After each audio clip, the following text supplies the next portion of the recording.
year is 1923.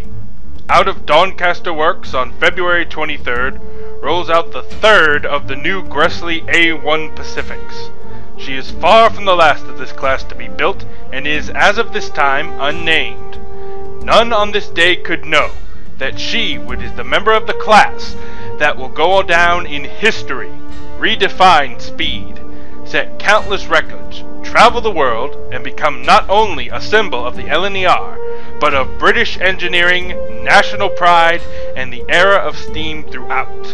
This is a mechanical legend, a story of fame, strife, and a machine winning the love of its nation.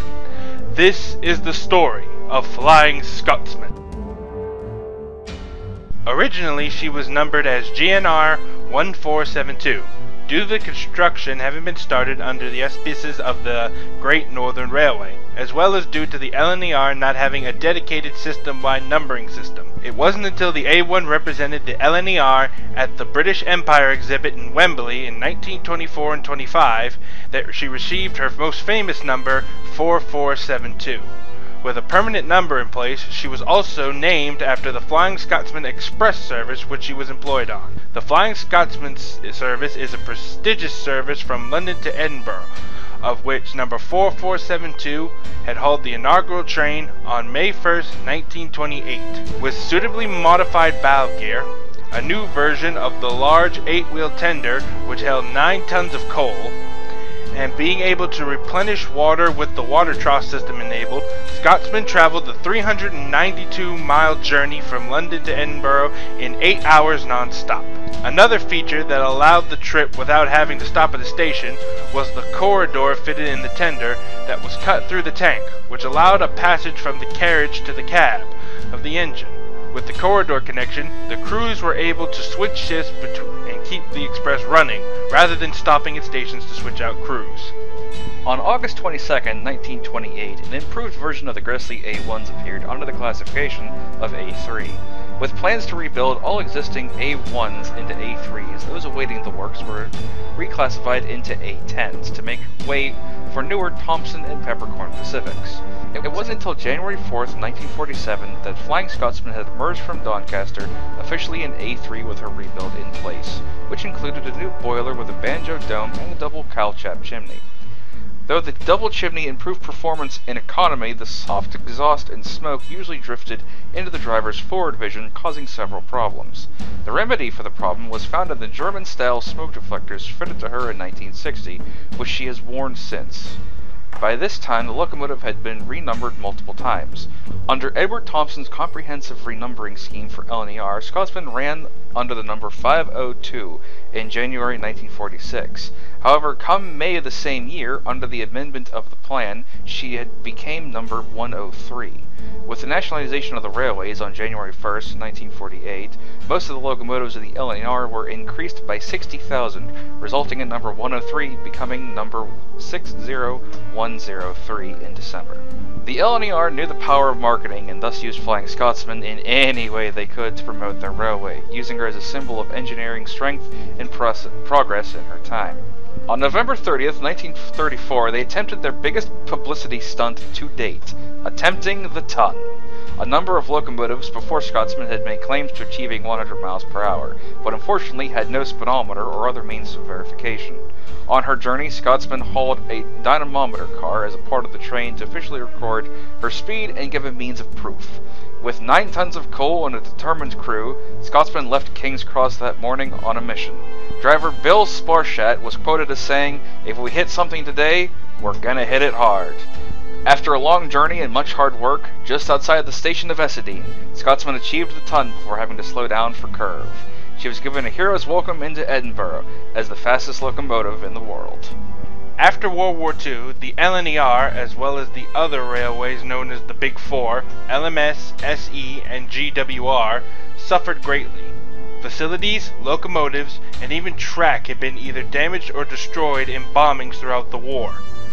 Due to the finances of the 4 separate companies being bleak, the government decided to nationalize them and form one company, British Rail, in 1948. Jumping to 1955, where Briar announced the Modernization plan. The plan put into place was to remove all steam engines from British Rail and replace them with superior diesel or electric traction. The project was to be completed in 1962. The same year it was announced that Flying Scotsman would meet the scrapyard. On her final run on January 14, 1963, plans were made to save the flagship of British Steam. Through the years, Flying Scotsman has been owned by several private owners, intending to keep her alive. After a group known as Save Our Scotsman failed to acquire the £3,000 scrap value of the locomotive, a man by the name of Alan Pegler purchased Flying Scotsman with the support of politician Howard Wilson. After several years of working to restore the A3 back to her LNER A1 condition, Pledger then persuaded the British Railway Board to let him run special services for enthusiasts. With this, Scotsman was the only locomotive of steam power allowed to run on British Rail. After many successful runs, Prime Minister Wilson agreed to support Scotsman's trip over to North America, where she would be run in the United States and Canada. To comply with local railway regulations, she was fitted with a cowcatcher, bell, Buckeye couplings, an American-style whistle, air brakes, and a high-intensity headlamp. The grand journey started in Boston, Massachusetts, and finally ended in San Francisco, after counting up a total of 15,400 miles between the two countries.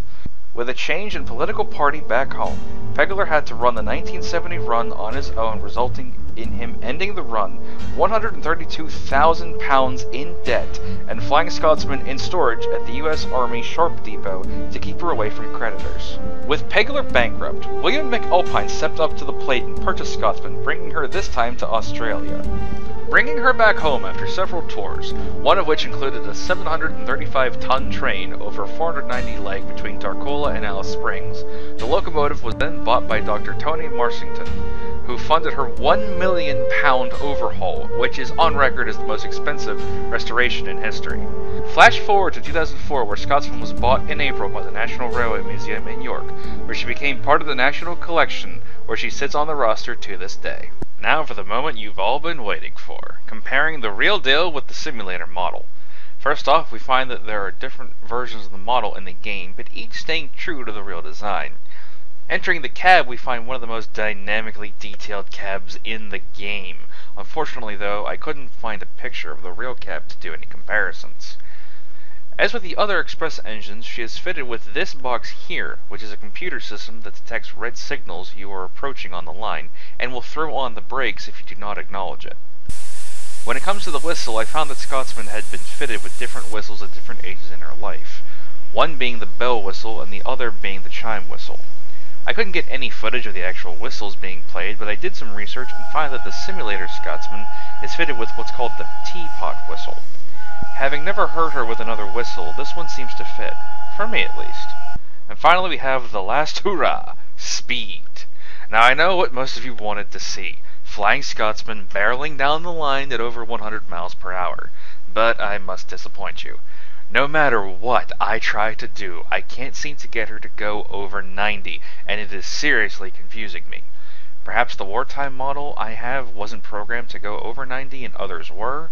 For that though, I challenge you to buy this glorious example of steam history and try to prove me wrong for yourself.